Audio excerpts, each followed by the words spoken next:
So a happy goal is going to fix it for the next stage. So a little bit of concern there, obviously, from Jari Matti so early on. That's just the first stage of the day.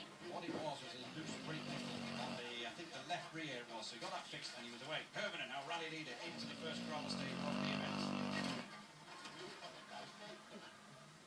Mika was saying it was a bad drive, terrible drive. Feels he lost 7 or 8 seconds in his stage through bad driving. I didn't think he was too